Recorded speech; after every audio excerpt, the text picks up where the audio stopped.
Pues vamos a nuestro texto, primera carta del apóstol Juan, capítulo 2, versículos 18 y 19. Vamos a dar lectura. Hijitos, ya es el último tiempo, y según vosotros oísteis que el anticristo viene. Así ahora han surgido muchos anticristos. Por esto conocemos que es el último tiempo. Salieron de nosotros, pero no eran de nosotros, porque si hubiesen sido de nosotros, habrían permanecido con nosotros. Pero salieron para que se manifestase que no todos son de nosotros. Amén. Hay un comentario de un historiador y teólogo muy famoso, quizás muchos aquí han escuchado de él, se llama César Vidal. Él comenta que cuando el pueblo de Dios está pasando por un tiempo difícil, ya sea persecución, luchas, hay un deseo o hay un interés por conocer la segunda venida de Cristo. Y ese deseo no es algo nuevo, siempre ha ocurrido y en nuestros tiempos también está presente. Entonces, el hombre, especialmente los falsos maestros, los falsos profetas, han aprovechado ese deseo de conocer cuándo es la segunda venida de Cristo, cuándo el Señor va a regresar por segunda vez. Y estos falsos predicadores incluso se han atrevido a dar fechas con día, casi nada más les falta la hora. Y nosotros los podemos escuchar en las redes sociales, en YouTube, que aún existen esos hombres. Y esto no es algo nuevo. Tengo una serie de fechas que voy a estar leyendo y de personas que han hecho eso a lo largo de la historia. Nosotros podemos ver que esas personas usan fenómenos naturales como las lunas rojas. Un tiempo estuvo de moda que cuando había lunas rojas salían personas diciendo ya es el fin del mundo, ya va a ser la segunda venida de Cristo.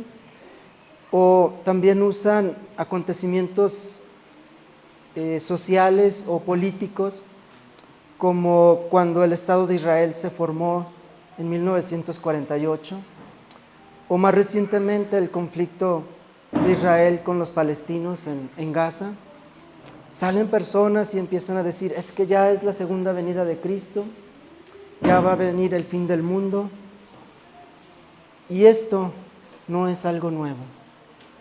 Les voy a leer a algunas personas que desde prácticamente el primer siglo han estado con estas ideas que intentan engañar o confundir al pueblo de Dios.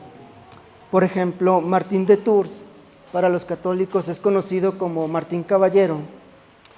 Él dijo que Cristo iba a venir antes del año 400. Hipólito de Roma, él dijo que en el año 500 iba a venir Cristo. Y él, para decir esta fecha, usó las dimensiones del arca de Noé. Yo también no entiendo cómo, usando las medidas del arca de Noé, llegó a esta conclusión. No tiene nada que ver el arca de Noé con la segunda venida de Cristo, pero él lo hizo. Otro señor llamado Joaquín de Fioré, también católico romano, él dijo que Cristo iba a venir entre los años 1200 y 1260. Hilario de Poitiers, él dijo que entre los años, de Poitiers dijo que el fin del mundo sería en 1365. Y un varón judío, Sabbatai Zevi, él aseguraba que el Mesías iba a venir en 1648.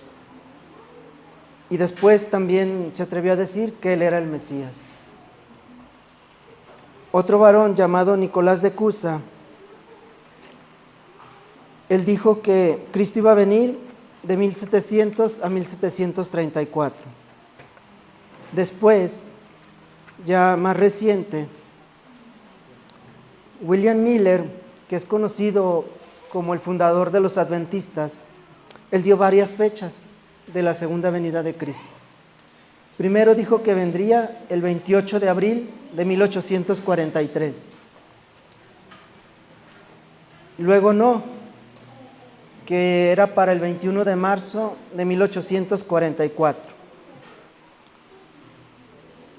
Pero como el 21 de marzo tampoco llegó, por ahí una persona en el campo vio una luz que pasaba en el cielo y dijo, es Jesucristo que no llegó, se fue de paso. Sin embargo, estas ideas todavía se enseñan en estas sectas. Más tarde, Charles Taze Russell, que es conocido el fundador de los Testigos de Jehová, él dijo que el fin del mundo sería en 1874. Después lo cambió a 1914. Finalmente que para 1921. Pero como él ya no vivió para esta fecha, su sucesor, Joseph Rutherford, también afirmó que para 1921. Pero esto no termina ahí. Otras personas, como un televangelista muy conocido, Pat Robertson, él dijo que la segunda venida de Cristo sería en 1982 y después la cambió para 2007.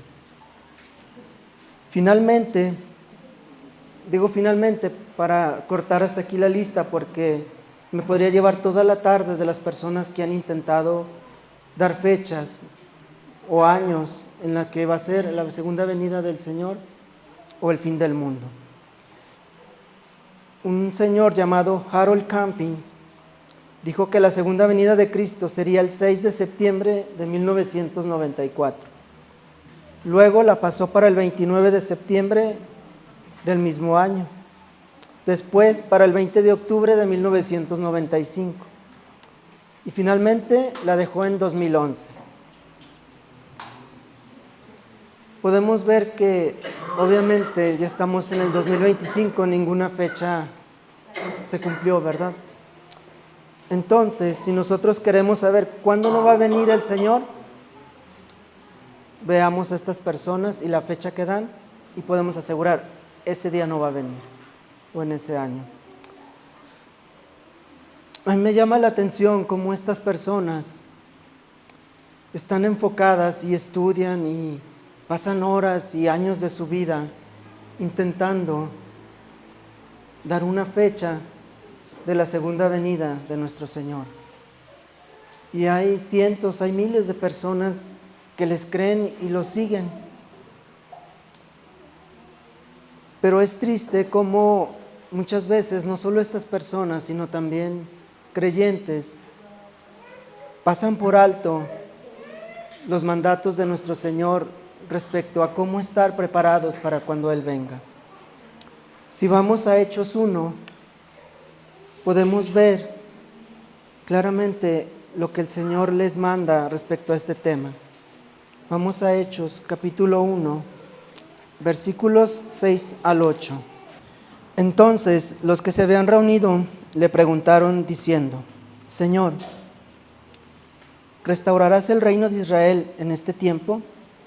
Y les dijo, ¿no os toca a vosotros saber los tiempos o las sazones que el Padre puso en su sola potestad? Pero recibiréis poder cuando haya venido sobre vosotros el Espíritu Santo, y me seréis testigos en Jerusalén, en toda Judea, en Samaria y hasta lo último de la tierra. Podemos ver que esta curiosidad no es nueva. También los apóstoles tenían esa inquietud de saber qué va a pasar en el futuro.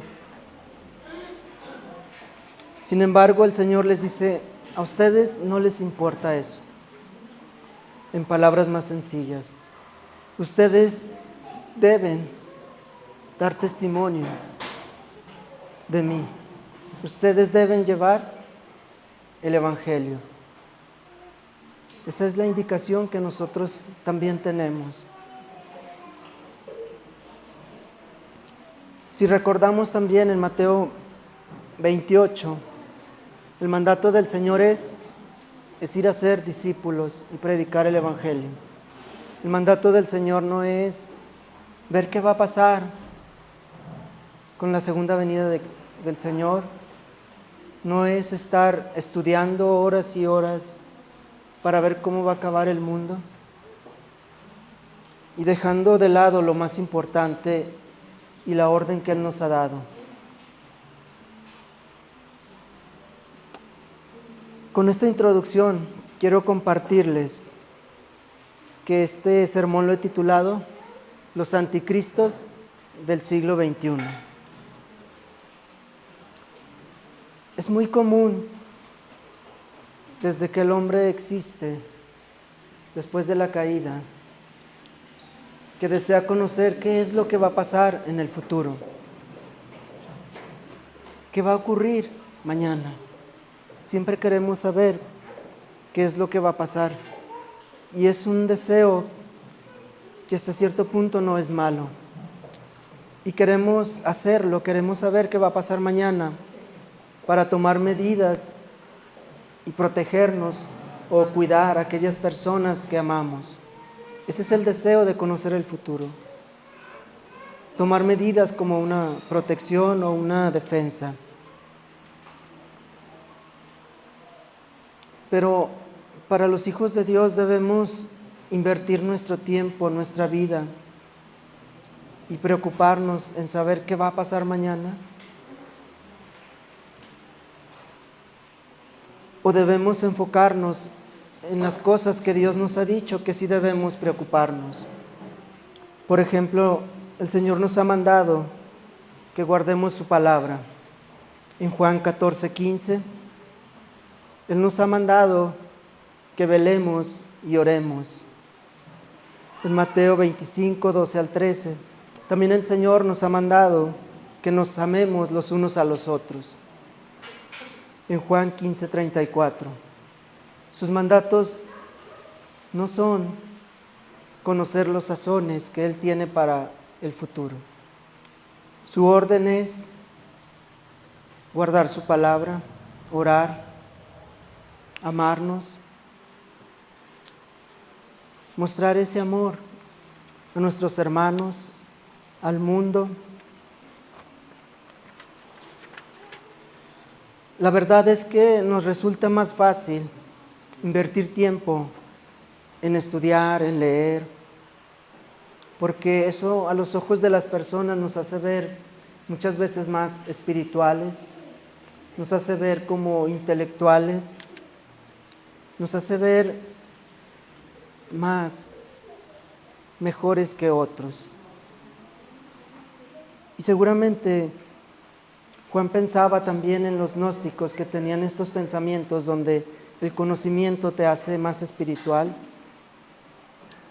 El saber más de la palabra de Dios te hace mejor que otro que no conoce tanto. No estoy diciendo que sea malo meditar y estudiar la palabra de Dios, sino la intención con la que se hace. Viene a mi mente un comentario de un predicador que es muy conocido, de Paul Washer. Él dice que cuando era un niño vivía en una granja con sus papás y él también participaba en las actividades que se hacían en la granja. Y él veía cómo su papá trabajaba muy duro porque el trabajo en las granjas es pesado. Generalmente los niños cuando ven a sus papás tienden a verlos como sus superhéroes, como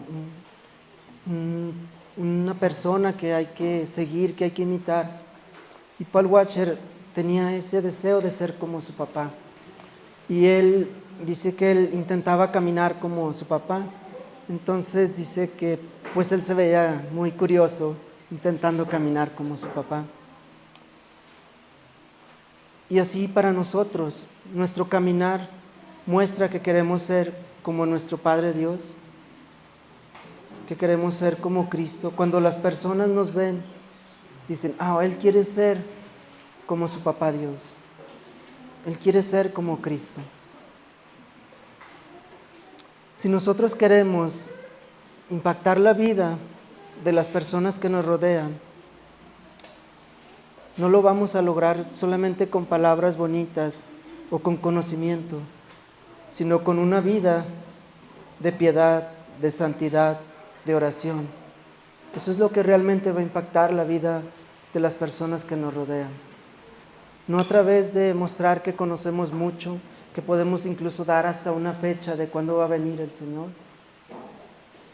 Eso no impacta a nadie, porque al final terminamos como mentirosos, como todos estos varones que se han atrevido a hacer eso. Si nosotros deseamos influir a nuestros esposos, a nuestras esposas que no creen en Cristo, la forma como lo vamos a hacer es a través de nuestra vida, de una vida piadosa, de una vida de santidad, lo mismo para nuestros hijos. Regresamos a nuestro texto en Primera de Juan. Primera de Juan, capítulo 2, versos 18 y 19. Dice el apóstol Juan: hijitos, ya es el último tiempo, y según vosotros oísteis que el anticristo viene. Así ahora han surgido muchos anticristos. Por esto conocemos que es el último tiempo. Juan inicia con una palabra que dice hijitos. Aquí podemos ver el amor con el que el apóstol se dirige a sus hermanos. Podemos ver su cariño, su paciencia. Y es algo que a nosotros nos gustaría tener algún día, ese amor, esa paciencia, ese afecto, ese aprecio por nuestros hermanos. Pero nosotros sabemos que el apóstol Juan no fue algo que adquirió inmediatamente. Nosotros sabemos que él pasó por tiempos difíciles de sufrimiento, de persecución, de dolor. De hecho, recién él iniciaba su ministerio, vio cómo a su hermano lo decapitaron. Así nosotros queremos tener vidas santas, vidas piadosas, pero sin pasar por el sufrimiento, por el dolor, por la prueba de fuego.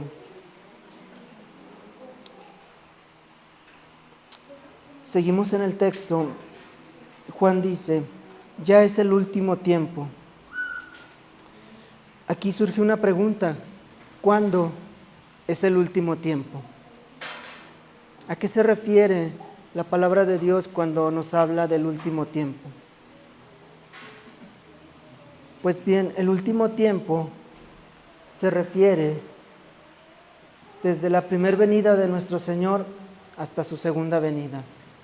Entonces nosotros estamos viviendo también en los últimos tiempos, en el último tiempo.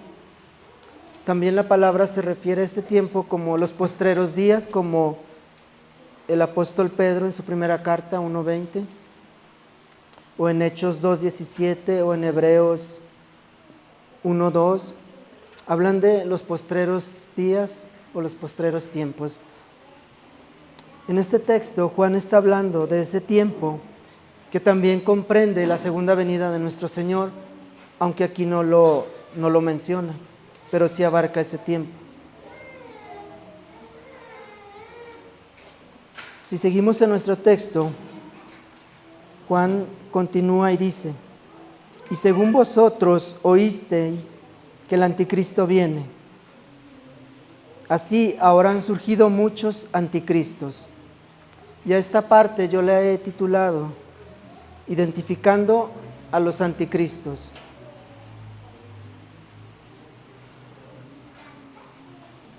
Hablar del anticristo puede ser un tema que nos puede llevar hasta más de una predicación.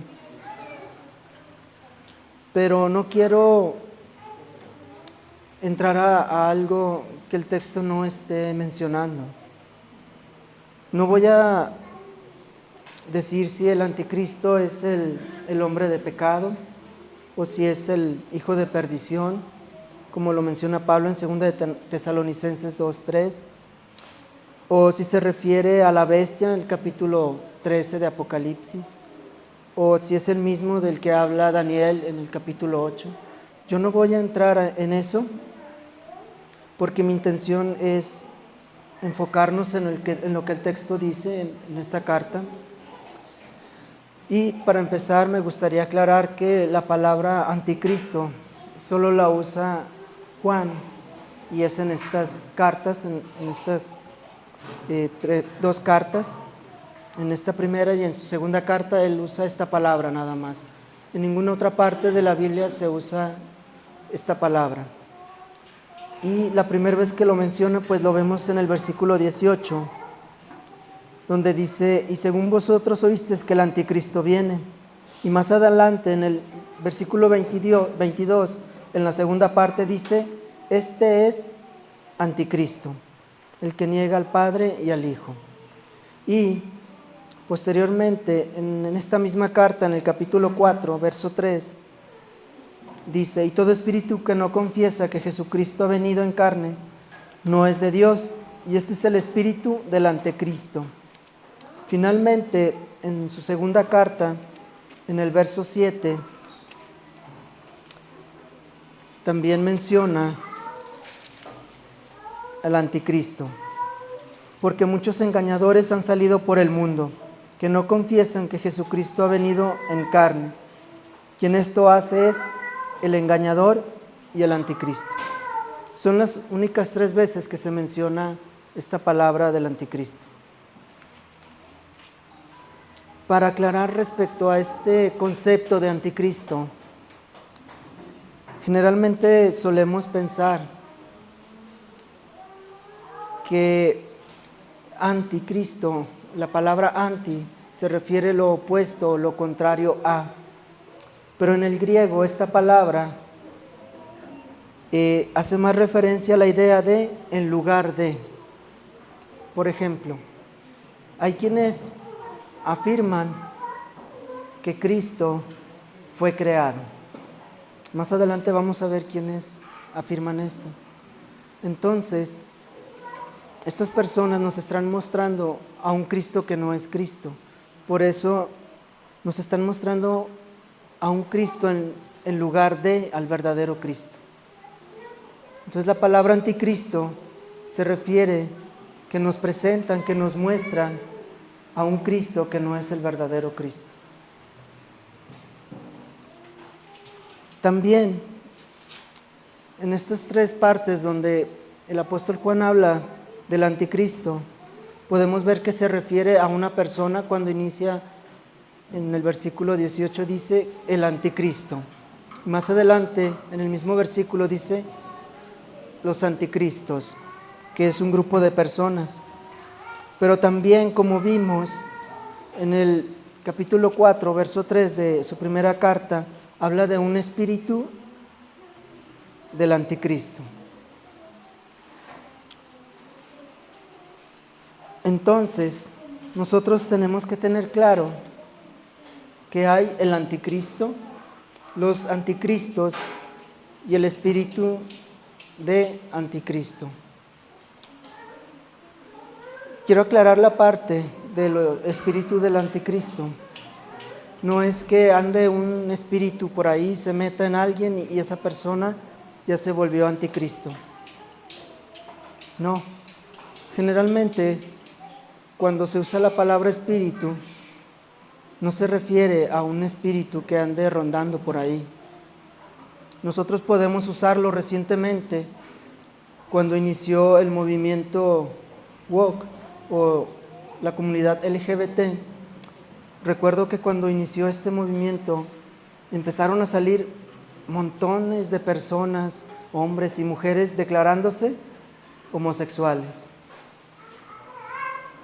E incluso hasta muchos se sorprendieron que fulano salió del closet, artistas, actores, etcétera.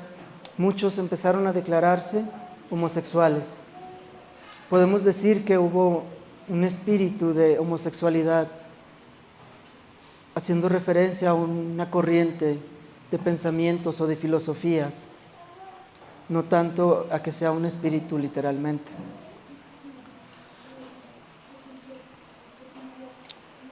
Nosotros debemos tener claro que el anticristo es una persona que existe, que va a existir, porque Juan menciona que ya está aquí, como leímos en uno de los versículos. Pero no es nuestra intención decir quién es o empezar a especular. Yo creo que va a ser el familiar de Donald Trump porque ya hizo un acuerdo de paz entre los palestinos e Israel. No vamos a especular sobre eso. Nosotros nos vamos a enfocar esta tarde más en los anticristos y el espíritu de anticristo. Y no quiero que desconectemos este texto de lo que el hermano José Luis nos venía hablando, del sistema de mundanalidad que hay en el mundo implantado por Satanás. Pues bien, los anticristos o el espíritu de anticristo también ha sido originado por Satanás para mostrarnos a un Cristo que no es Cristo. Pero lo que Juan está haciendo aquí, al llamarnos a no amar el mundo ni las cosas del mundo, Juan va un poco más allá y profundiza sobre este tema.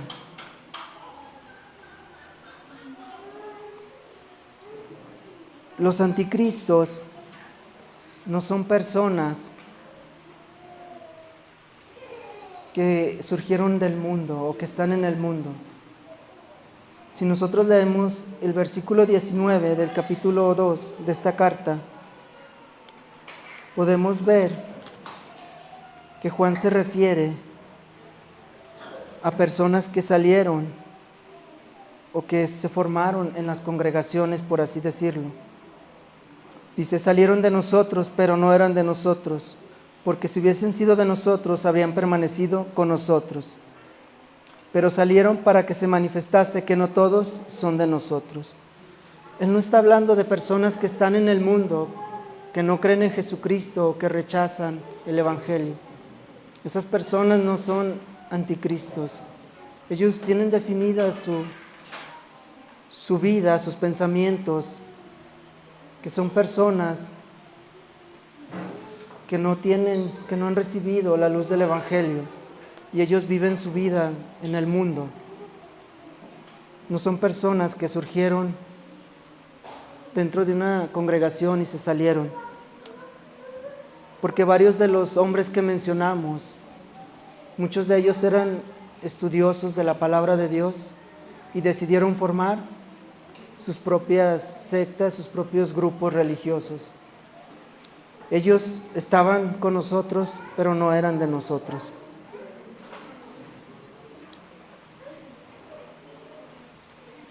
Si seguimos el hilo del texto, las personas que abrazan el mundo, vamos a decirlo así, los creyentes que se quedan con las cosas del mundo y prefieren vivir lo que el mundo les ofrece y se alejan, pueden terminar volviéndose anticristos, rechazando su fe, rechazando a Cristo y volviéndose anticristos. Nosotros vamos a mencionar o les voy a compartir sectas que tienen ideas que se oponen a Cristo, que son anticristos, o que muestran a un Cristo falso en lugar del verdadero. Por ejemplo, tenemos a los testigos de Jehová. Ellos niegan la divinidad de Cristo.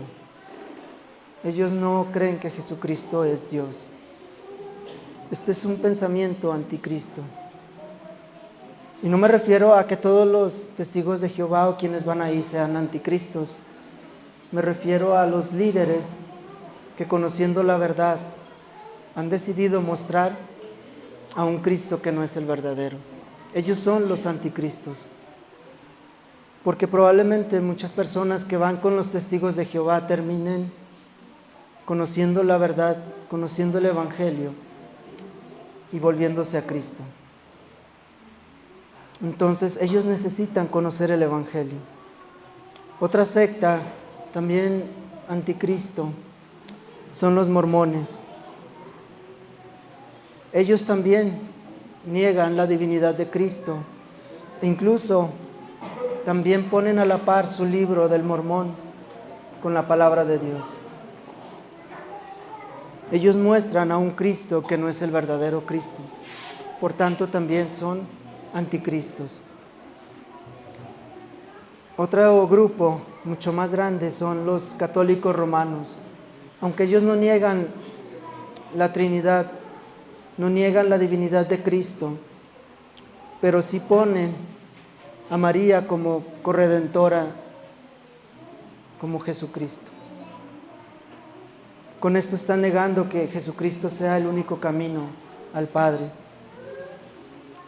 Que fueron herejías con las que Juan estuvo luchando.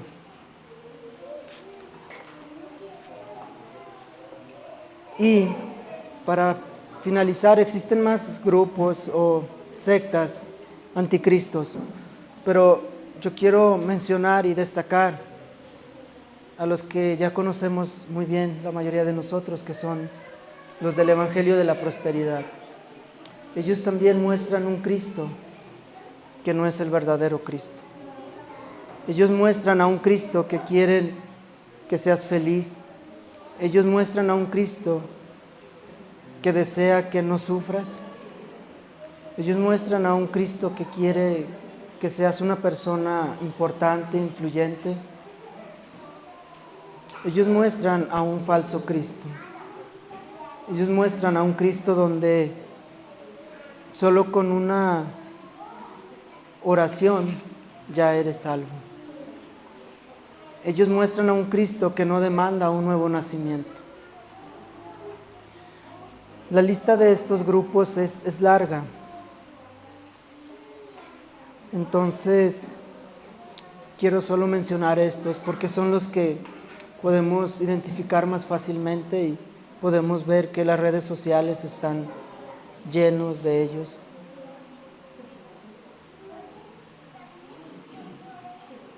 Si continuamos en nuestro texto de la primera carta del apóstol Juan, versículos 18 y 19.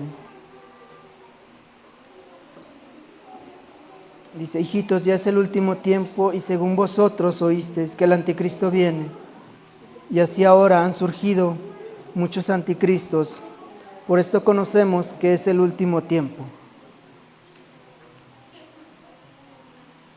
Salieron de nosotros, pero no eran de nosotros.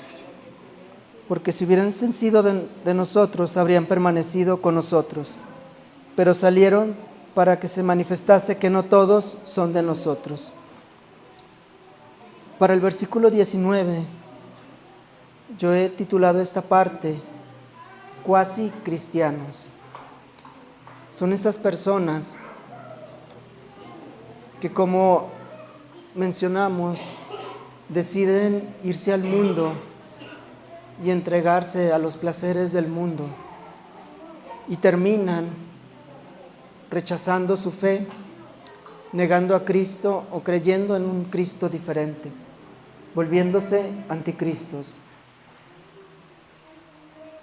Nuestro hermano José Luis nos hablaba de que Dios es el creador de todos los placeres. Satanás no ha creado ni un solo placer. Todos los placeres los ha creado Dios. Lo que Satanás ha hecho es distorsionarlos y aprovechar nuestro pecado para crear un sistema pecaminoso donde nosotros muchas veces llegamos a caer o decidimos seguir. Por ejemplo, nos hablaba nuestro hermano José Luis que el Señor creó el deseo o la satisfacción de alimentarnos. Sin embargo, el pecado de la gula nos hace abusar de ese deseo donde podemos disfrutar la comida, los alimentos, cayendo en comer más de lo necesario y volviendo a un pecado. También el Señor nos ha regalado nuestros ojos para disfrutar muchísimas cosas. Podemos disfrutar la belleza de nuestra esposa, de nuestro esposo, de la creación, de nuestros hijos, los que lo tienen. Sin embargo, esa bendición de poder tener unos ojos que nos permiten disfrutar muchos placeres, muchas cosas, el pecado puede hacer que los usemos para cosas que Dios no ha permitido. Por ejemplo, la lujuria. Ver a una persona de forma indebida delante de Dios, fuera de lo que Él ha establecido como el matrimonio, se convierte en un pecado. También nos hablaba de la codicia. La codicia también entra por nuestros ojos. Y no está mal desear tener algo o desear estar mejor o un poco más cómodos. El problema es cuando eso se roba nuestro corazón. Pues estas personas que se vuelven anticristos son personas que decidieron amar las cosas del mundo y seguirlas. No estoy diciendo que todas las personas que han salido de aquí y están en el mundo o tal vez se cambiaron de congregación, no lo sé, son anticristos. Me refiero que son personas que se han salido y ahora rechazan su fe y niegan que Jesucristo es el Mesías, que Jesucristo es el único camino para llegar al Padre, que Jesucristo es suficiente para ir al cielo, en nuestra fe en Él. Porque sabemos que personas han salido negando su fe y rechazando a Jesucristo. Ellos son los anticristos. Pero no empezaron con un pensamiento así, sino que poco a poco sus deseos, su amor al mundo, manifestó lo que realmente eran, que eran no creyentes, no cristianos. Y dice el apóstol Juan que es necesario que esto pase para que se manifieste que no todos son de nosotros. Es necesario que eso ocurra y va a seguir pasando mientras la iglesia del Señor esté en este mundo. Pero también, no solo va a haber personas que van a salir, sino que también hay personas que van a permanecer, pero no van a ser creyentes, no son cristianos. Y quizás es el grupo que genere más tristeza, porque como lo menciona el Señor en Mateo 7, que aquel día van a venir muchos a Él y le van a decir: Señor, yo estuve ahí, yo hice esto, yo hice aquello. Y Él les va a decir: yo nunca los conocí.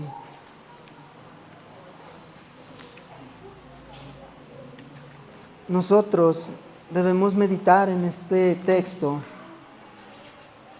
y analizar nuestra vida delante de Dios.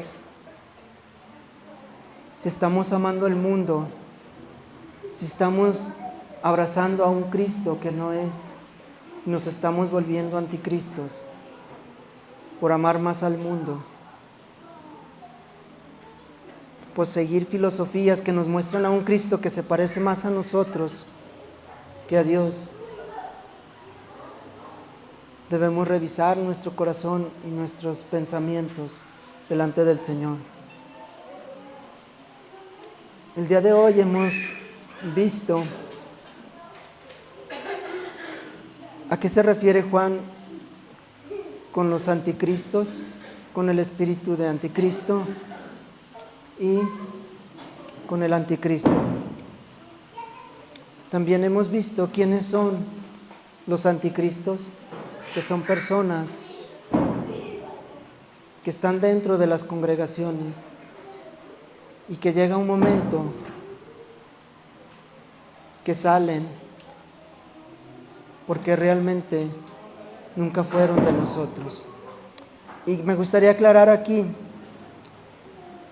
que no es que la salvación se pierda, porque suelen usar también este texto para decir, ya ven, hay personas que parecen cristianos, se salen y es porque no lo eran.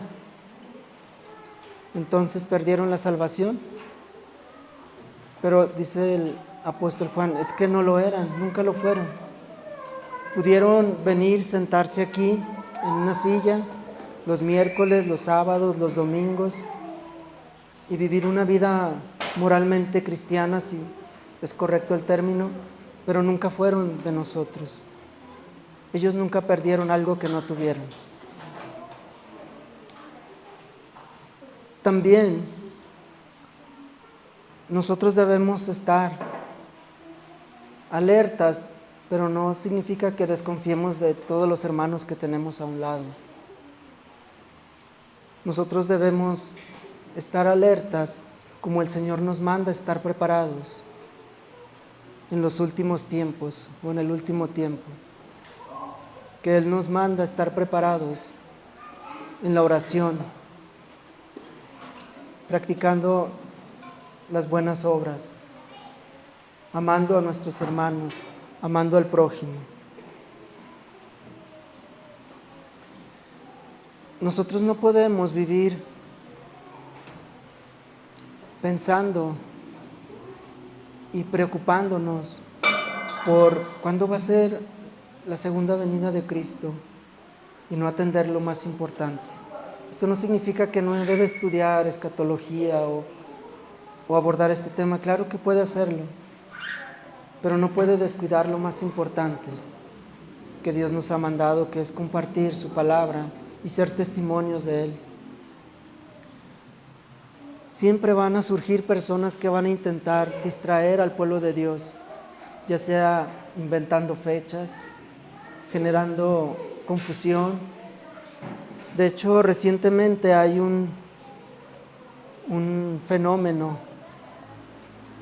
universal, por así decirlo, de un cuerpo interestelar o cometa que han llamado 3I Atlas.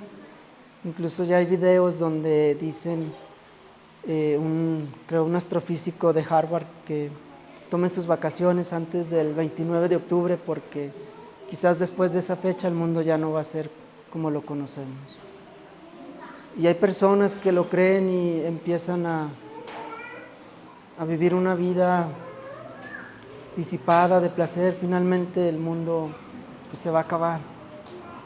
Y en los creyentes también suele pasar esto, quizás no con estas situaciones, pero escuchando personas que dicen, ya viene el anticristo, ya ven este fenómeno, es porque ya viene el Señor también, porque ya va a ser el fin del mundo. Y ahí están muchas veces los creyentes también estresados, preocupados por estas situaciones. Sin embargo, Dios nos ha dejado su palabra para no dejarnos engañar, para conocer los tiempos y entender en qué tiempo estamos viviendo y qué es lo que Dios demanda de nosotros. Quiero hacerte reflexionar sobre tu vida delante de Dios y cómo es que tú tomas estas cosas, te la pasas todos los días preocupado, pensando, ¿y si mañana viene el Señor? Y saco mi Biblia para hacer cálculos y usar un libro y otro y tener una fecha aproximada para saber si debo preocuparme o no, porque va a ser el fin del mundo. Quizás nos genere un poco de gracia, pero existen personas que lo hacen, invierten su tiempo y su vida en esto. Pero yo quiero hacerte reflexionar que un día realmente vas a estar delante de Dios. Y ese día nadie lo sabe. Puede ser hoy, puede ser mañana, puede ser en unas horas, pero ten por seguro que vas a estar delante de Dios y Él te va a juzgar. Te va a juzgar por tus obras y por aquellas que has hecho mal. Dios demanda un precio y ese precio es el infierno. Ese día sí va a llegar, tarde o temprano. Y no necesitas usar calculadora ni libros, porque todos sabemos que un día va a pasar. Un día vamos a estar delante de Él. Y si no tenemos un abogado que interceda por nosotros, si nosotros no hemos entregado nuestro corazón, nuestra vida a Jesucristo, y hemos confesado que Él es suficiente para ir al cielo, y que Él resucitó de entre los muertos, y que Él es Dios, no vamos a poder ir al cielo. Y eso sí o sí va a ocurrir. Quiero invitarte a que reflexiones en tu vida y en estas palabras. Vamos a orar.